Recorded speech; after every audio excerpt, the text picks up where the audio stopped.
So we have our first speaker, which is Dr. Sтэינטון, who will talk about the embodiment and identity model of disability and its implications for research. And I do hope that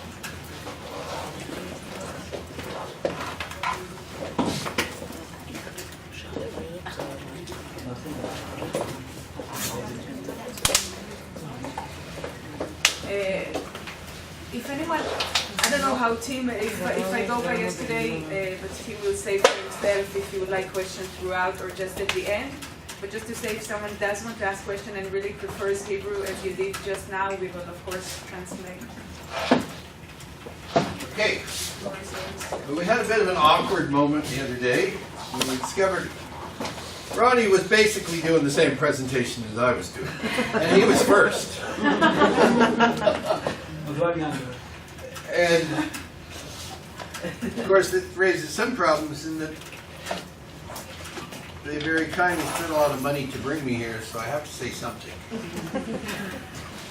So, I did some quick editing last night, but I think it builds very well. I think Ronnie did a great job laying out the models and introducing some of the issues that I want to cover, which set up things. So what I think I'm going to do is I'm just going to run through quickly just to augment a little bit on the medical and the social models, and then focus mainly on the embodiment and identity models. And we can debate the question of whether the identity and embodiment models are different models than the social model or an extension of the social model. But that would be a good question for debate and discussion. I just want to say that we had a heck of a difficulty knowing how to translate embodiment into Hebrew. So, I think if you want to translate to English, you can look at the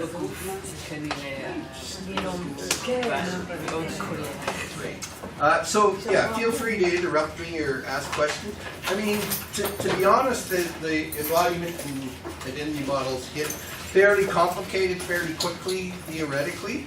I'm not 100% sure I fully grasp it, so feel free to argue and contest and clarify anything I say. I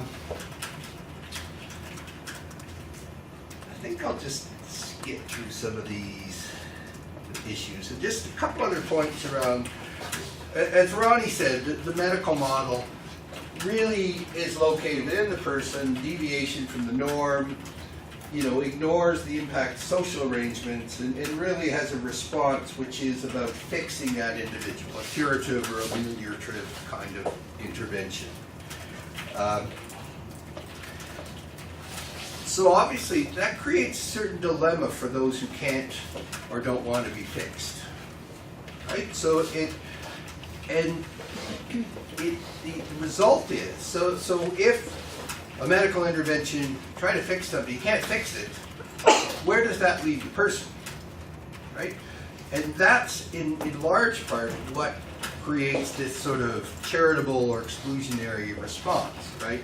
All right, we tried, we can't fix them, but because we're nice people, we'll be nice to them.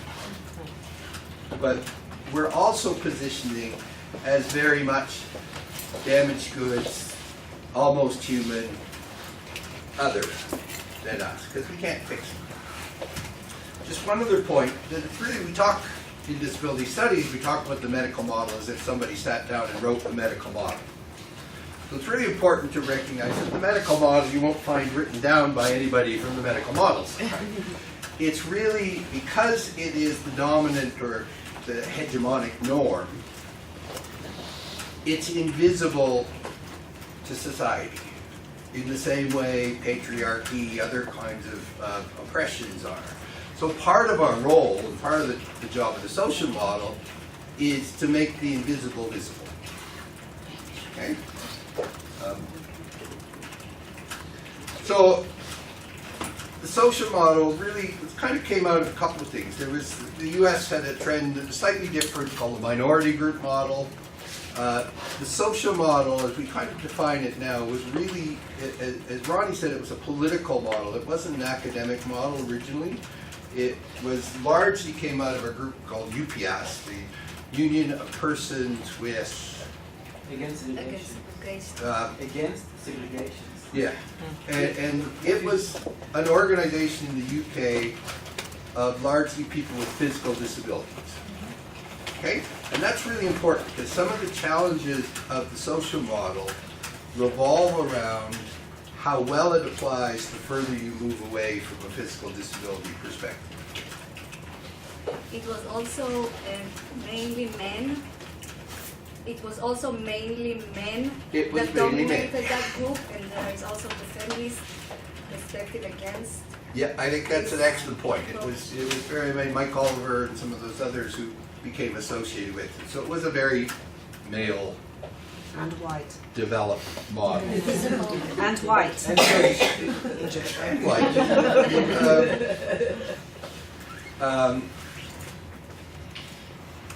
So I think Ronnie's kind of covered that bit, so I'm going to skip over there. So, and this is somewhat redundant, but so the social model, the key changes are it's locating the problem in society, not within the person, and it focuses on interventions in society and changes. The simplest analogy for me for the social model is if someone uses a wheelchair to get around and they come up to a set of steps. The medical model says, oh, too bad you can't come in the building because you're in a wheelchair. The social model says you can't come in the building because there's no ramp. You build a ramp, you eliminate the disability. And in some ways that's the beauty of the social model, is its simplicity and the obvious kind of fit with political action that engenders. The downside is that simplicity means that it's often excluded certain groups within the disability community and limited its scope. So a key point that Ronnie touched on, but I just want to re-emphasize, because this is critical, I think, to understanding the embodiment and identity models, is that a key sort of theoretical feature of the social model is to separate the concepts of impairment and disability. So impairment is that the paraplegia, the intellectual disability, the whatever, right? And the social model in its traditional form accepts that as kind of a pre-social essential fact. What it says is that essential fact or impairment need not disable someone in society with the right social arrangements.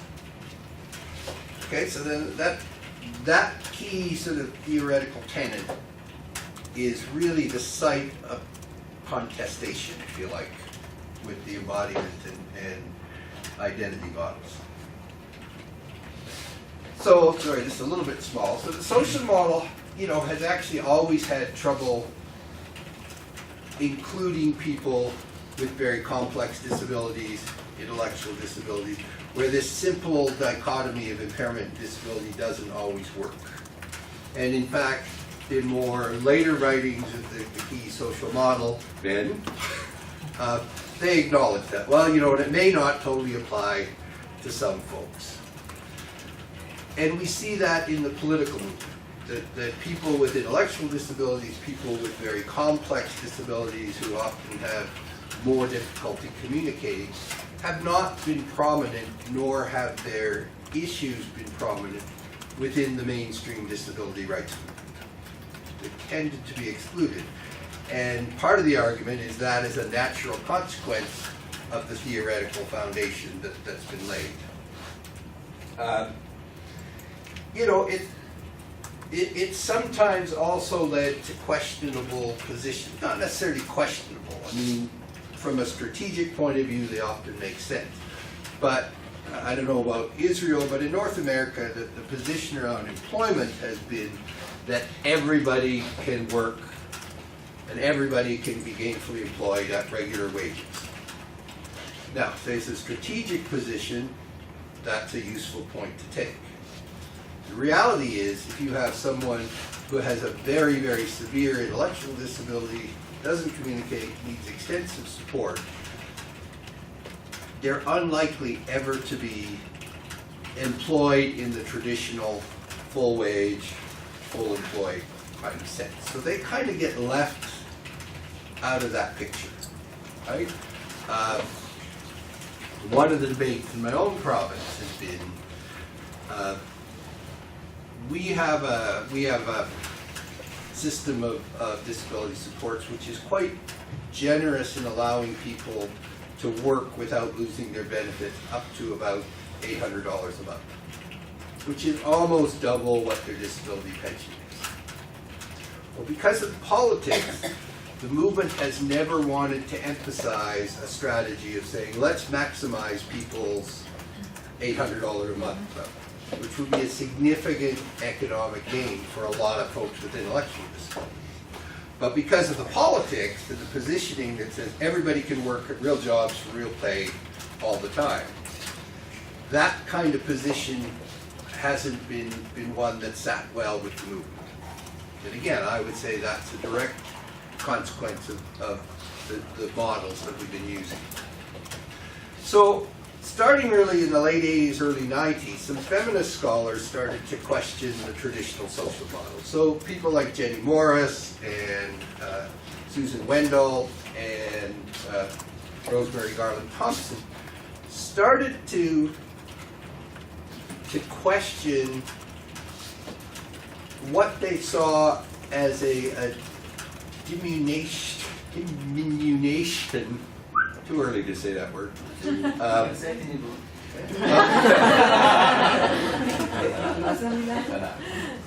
make smaller. Humanization? To reduce. Can't say it at all, right? It's a diminution.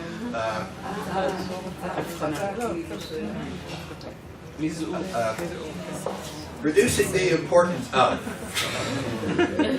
of the body and that personal experience. Right?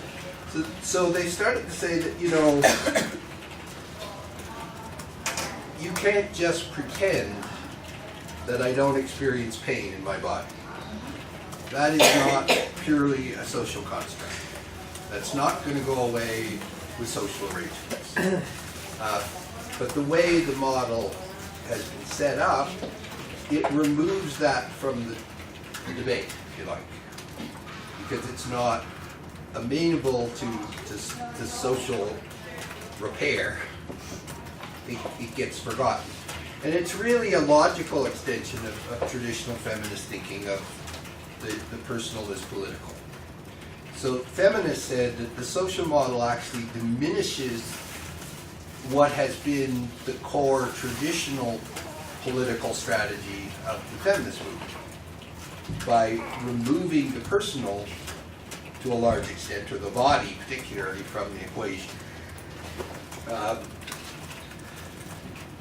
They also argued that it limits, bizarrely, the scope for a positive disabled identity. And this one's a little bit hard to get your head around. So I'm going to step back a little bit and let's look at the logic of the social model. Okay, so the social model logic is that impairment is pre-social, an essential feature of the person. Disability is social.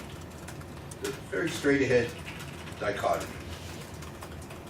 So if we're going to solve the problem of disability, we're going to deal with all of these social barriers and limitations which create the disablement. So follow the end point of that logic through, that if we can get to a perfect world, disability disappears. So it creates essentially a disappearance thesis of disability, right? Because you get rid of all those barriers, all the stigma, everything, you have no more disability.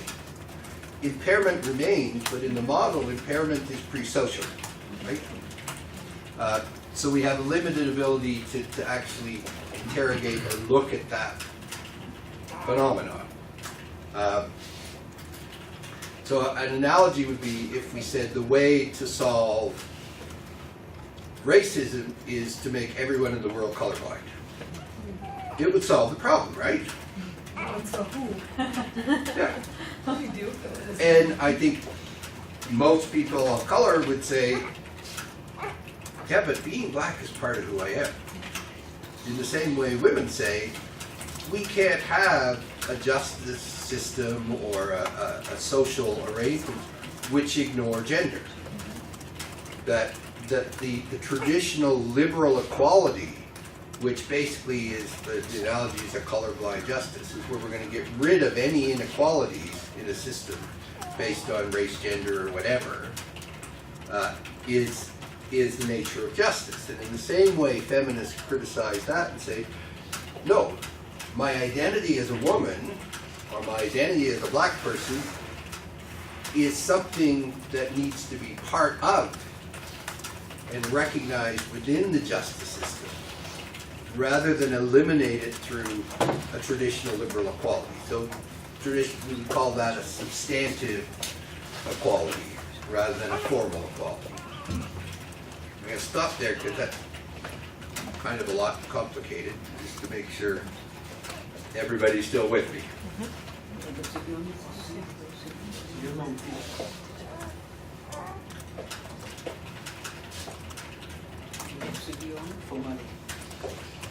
Anybody? Suppose we have two options here. Absolutely nobody has a clue what I'm talking about, or we're all good. We're all I good? think you can see what you're talking about most prominently in the deaf community.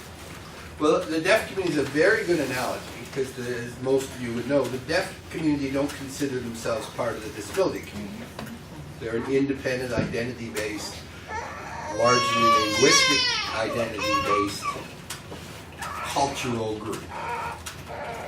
So that's a good kind of analogy. So in some ways, we're trying to make space for that same kind of conceptualization within the disability model, which doesn't contradict necessarily the social model, but provides another avenue and a way to encompass the notions of identity in a positive way, while retaining necessary solidarity for political action. Okay? So really what the identity model is calling for is a recognition of the disabled self. Okay? So rather than say impairments is something over here that's different, it's essential quality, but none of that needs to translate into disability. People are saying we need to find a way to reincorporate the self and the body within the model, because it is important to who I am in the same way my gender, my race is important to who I am, part of my identity, if you like. So I think I mentioned this, that you know, the characterization of impairment as pre-social essential characteristic is actually can be an oppressive conceptualization. So feminist disability scholars argue that in fact the self is neither pre-social nor exclusively socially constructed. So they're not arguing that they don't feel this pain and that pain isn't real. They don't struggle with their physical mobility regardless of how many ramps and how accessible our world is. Okay? Thirdly, they argue that accommodation alone can't bring about substantive equality. Because just accommodation will only lead to this formal equality. Okay, a traditional liberal formal equality. So if we are trying to get to a place where disability is a legitimate identity which needs to be recognized as similar to race and gender, then we need to expand a traditional social model dichotomy at the risk of bringing back the, sorry, let me back up a little bit. So what they're saying is we don't want to go back to a medical model which characterizes me as diseased, as deficient, as other. But I want to have the space to recognize that I feel pain, that I struggle in my body, without that being politically incorrect. So in the end, it's kind of a move to try to position disability in a more direct equivalency to gender or race. So, some of the things that this might change, so it doesn't discount or eliminate the role of the social model as the primary model in a political action kind of approach. But it does open up space for exploration of more personal experiences of disability, a more intimate experience that's not simply related to externally imposed barriers. So, some issues around the nature of suffering, pain, sexuality, disability, arts and culture, all of that stuff has a lot more space to breathe in this model than in a traditional social model. A lot of this is coming to the fore in relation to, I've been doing a lot of work around disability and assisted suicide, which has been a big issue in Canada. And one of the issues we've really explored is the nature of suffering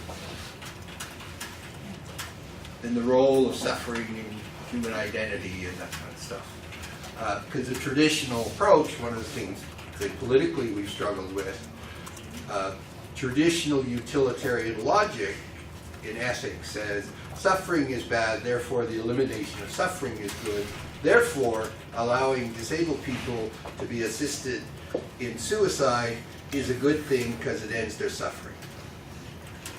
So to respond to that, we have two choices. We could say, well, they don't suffer, and that's partly true in a lot of ways. So there's some really neat literature around struggling versus suffering, which is more a social model approach. It says I struggle because I can't get the services I need, I can't get supports I need, blah, blah, blah. But that's only going to get you part of the way there. You also need a way that can interrogate the role of suffering in my identity and how that has been, how I can express that. And that's really why I think the arts piece comes in, because historically the arts have been a primary site for humans to express notions of suffering. So a lot of disability artists are playing with that. I think this hopefully is obvious at this point. It allows a lot more space to be inclusive of all disabilities regardless of the degree. So we can say we don't have to pretend anymore that everything can be ameliorated through accommodation. Right?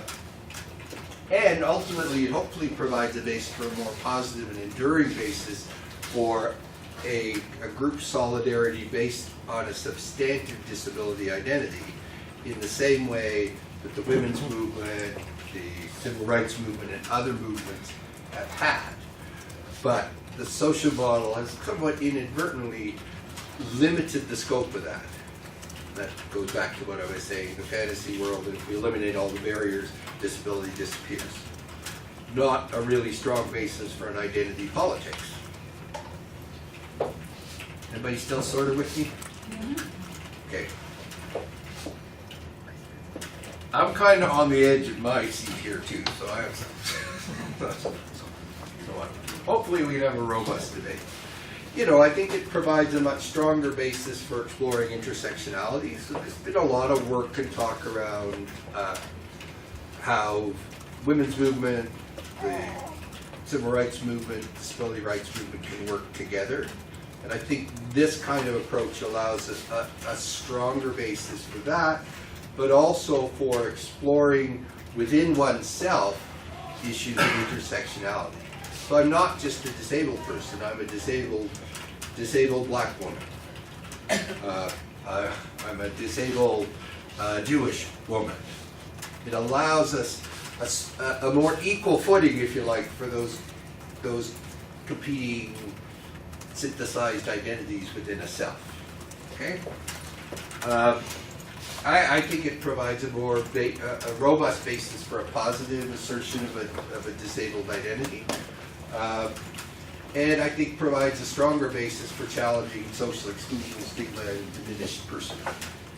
Right? Because one of the problems, most of my work has been with people with fairly severe intellectual cognitive disabilities.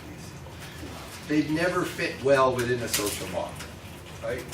And this kind of approach allows me a different avenue of asserting their personhood and their identity within society and community.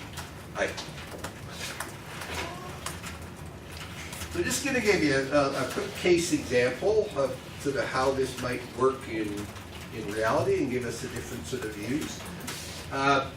An issue I worked a lot on, still work a lot on, is around prenatal testing and the termination of fetuses with disability-related traits. Primarily Down syndrome, spina bifida, but primarily Down syndrome. Okay? I'm sure most of you are aware that at the moment about 90% of fetuses identified with Down syndrome are terminated on the basis of them having Down syndrome.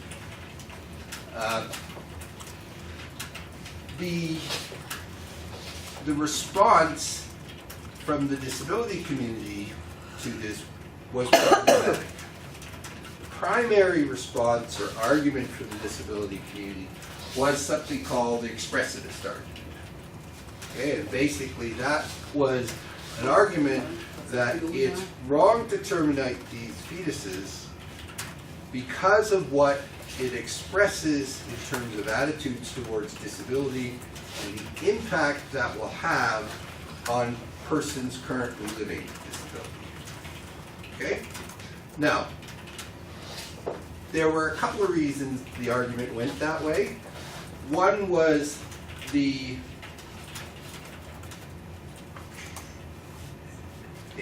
in the States where a lot of this work was first done, abortion, as many of you know, is probably the most highly politicized issue. So they had to tread very, very carefully around the question of abortion, right? But what happened politically was it put the disability movement in direct conflict with the feminist movement. Because arguments about reducing or eliminating women's ability to terminate fetuses on the basis of disability were seen as limits to choice. Okay? As an impediment to women's right to choose.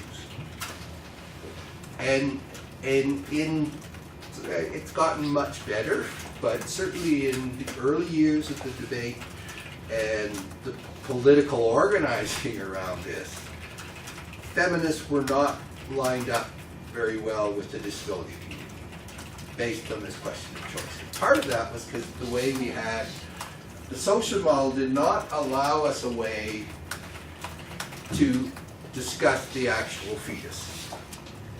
Because the social model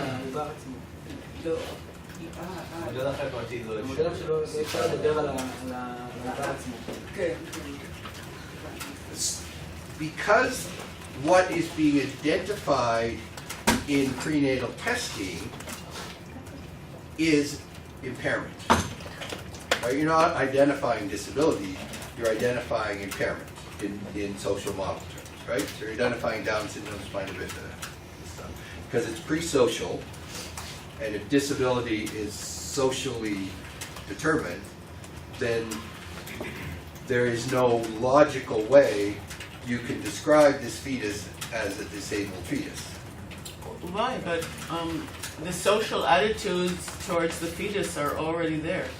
Well, towards who the fetus will become. Okay, but Right? But that's different, right? So that's why the expressivist argument was the dominant argument. What we couldn't, we didn't have the option was an identity-based argument, right? And what I mean by that, how do we respond to issues around the selection of male fetuses over female fetuses?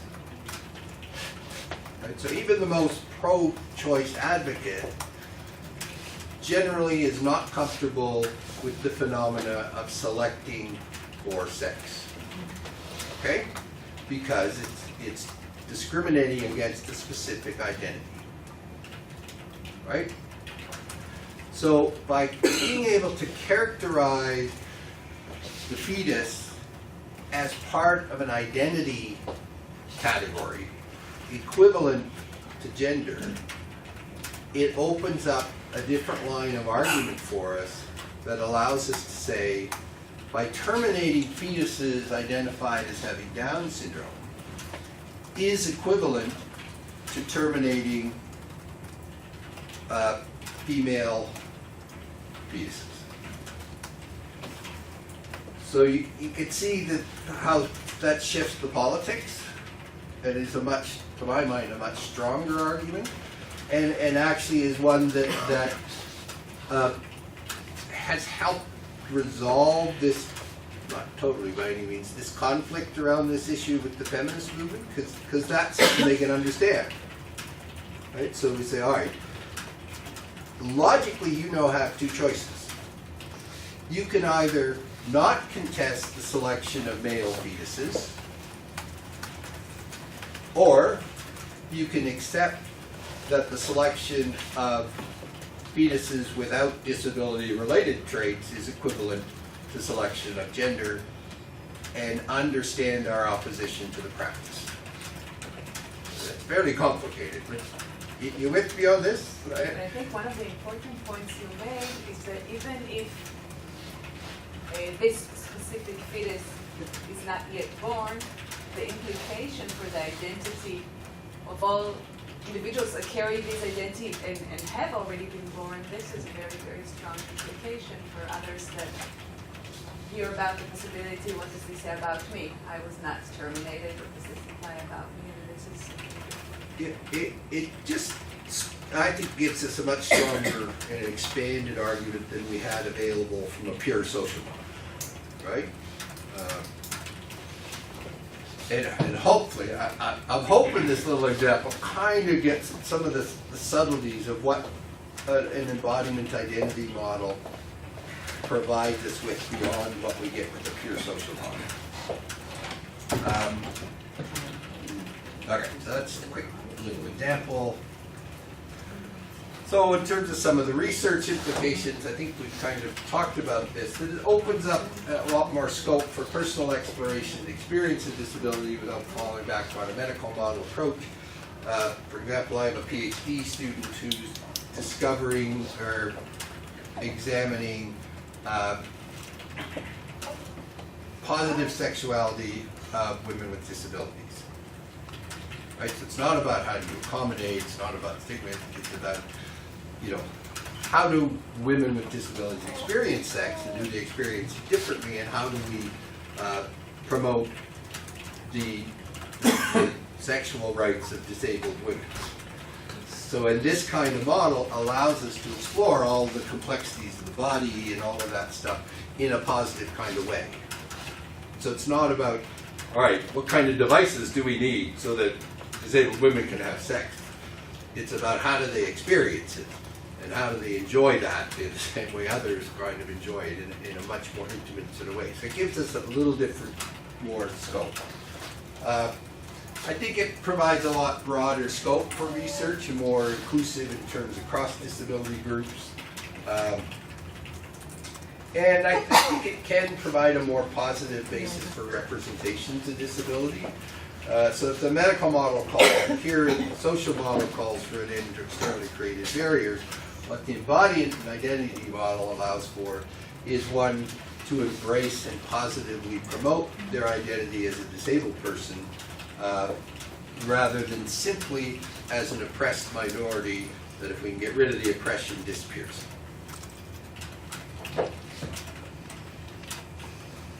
I think that's all I want to say. we have about 10 minutes for questions and discussion.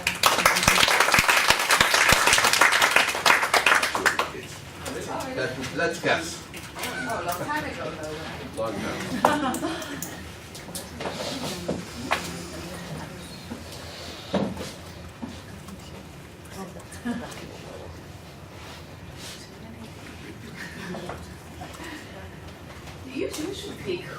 Okay. fast.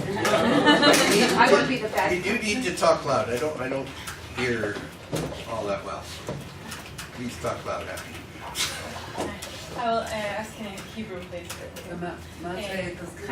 חלק. רציתי לשאול לגבי הנושא של סבל.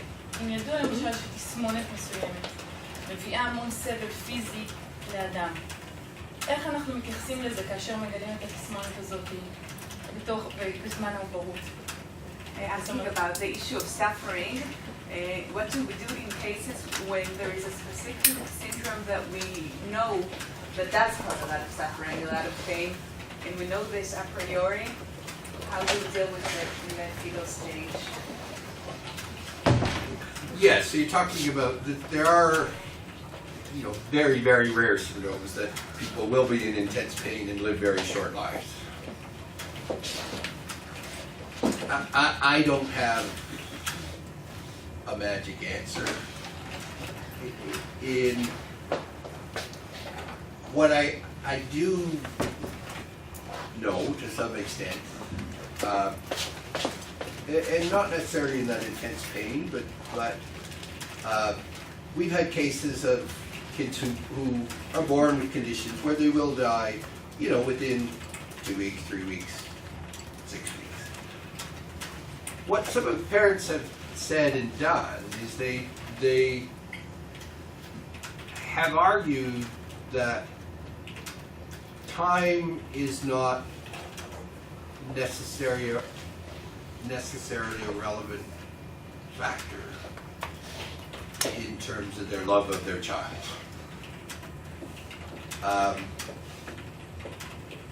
So that's not really an answer to your question, but I think that this notion that somehow time or length is a relevant feature is not necessarily all in all. So we had a case in Canada where the hospital refused to treat. And relatively, in terms of life-sustaining treatment, relatively simple, straightforward kind of treatment. The hospital physician, but they're going to die within 2 or 3 months. There's no point treating them, it's a waste of resources. And the parents came back and said, for you maybe, but that's 3 months with my child. And that's important. Now the pain issue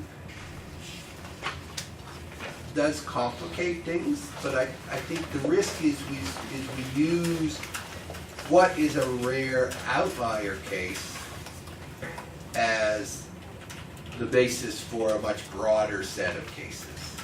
So I don't know what the answer is in that I don't think specific there's an answer. case. It's very But hard what to- I don't want is that specific case to be used and the way it is for a much expanded approach. Because really those cases are really, really rare. And it's same on the other end. It's just suicide debate is a lot about people who are in intolerable pain. Palliative care physicians will tell you that actually very, very few people cannot have their pain mitigated at the end of life. All right, we'll go this way and then back over there. I don't want to bias the left side of the room, okay? I will also, but prefer to say it in, well, I'll try in English, but you were talking mostly in your presentation about suffering as a personal thing.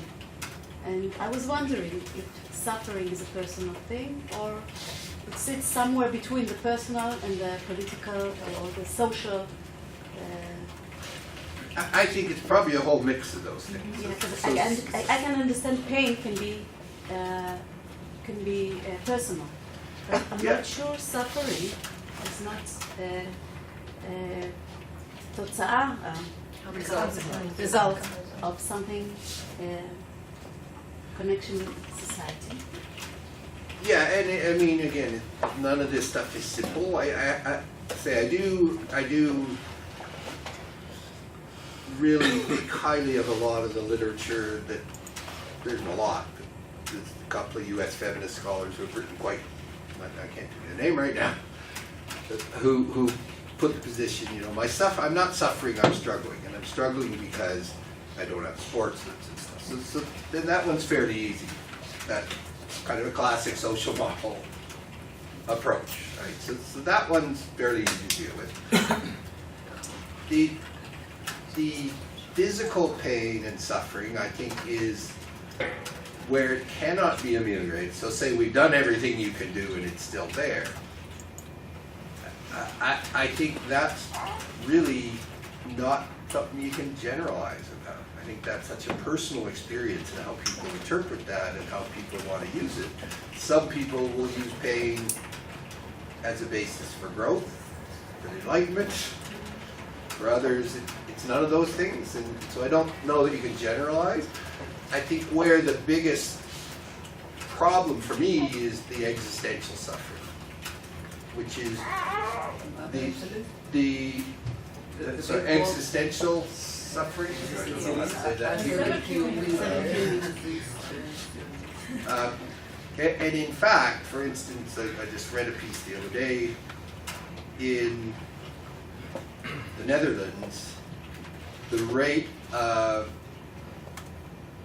assisted suicides for people with mental health issues only, who describe their suffering as existential suffering, has gone from 14 in the last census to 160. It's the fastest growing group of assisted suicide. And that scares me. So the whole thing of the existential anxiety is I think problematic, and you know, I don't have an answer, and I don't think there is an answer. And for me, politically, the issue around assisted suicide is risk to the vulnerable. I don't have any absolute problem with assisted suicide. What I have a problem with is how it creates vulnerability to other groups. And I think that category is one of the more vulnerable groups. But I do think from a philosophical perspective, no. How many people tell me the Four Noble Truths of Buddhism? There's suffering in the world. What is the first of the Four Noble Truths? Nothing is stable. No, there's suffering in the world. Life is suffering. All All life is suffering. There is a source. Yeah. So all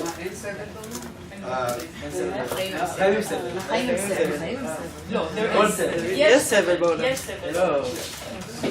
so I mean there כל אחד are מנסה להיזכר בחולצה שלו בלילה. well, I might have got over it wrong, but so there are, you know, philosophical. I mean, we could debate this all day. Again, for me, that's not the problem we have to solve in terms of the political problem of assisted suicide, but it is an interesting problem. Take one last question.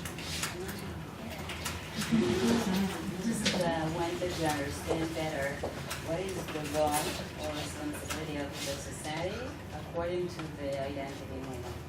I mean, if somebody has the identity of being disabled, does the society have to do something according to this? You know, I don't think the identity model invalidates anything in the social model. Right, so absolutely, there's an awful lot. There's an awful lot society has to do. I think like any identity-based politics, what they're asking of society is recognition. And I think that's the same for women. Civil rights movement, what you're ultimately asking for is recognition as a value, but different and unique part of the human fabric. From an identity, I think that's maybe what they add to the social model approach.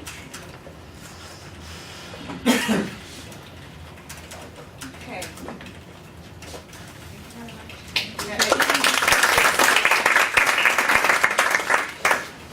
I know all of you have lots of questions. We'll have breaks, and you can try to get anyone you want during this break and during the pretty long lunch break.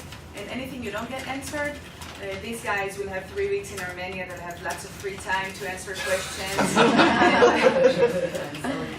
I'll send over any urgent questions. We'll take a break until 11:05. We're all seated? Yes. Okay, 11:05.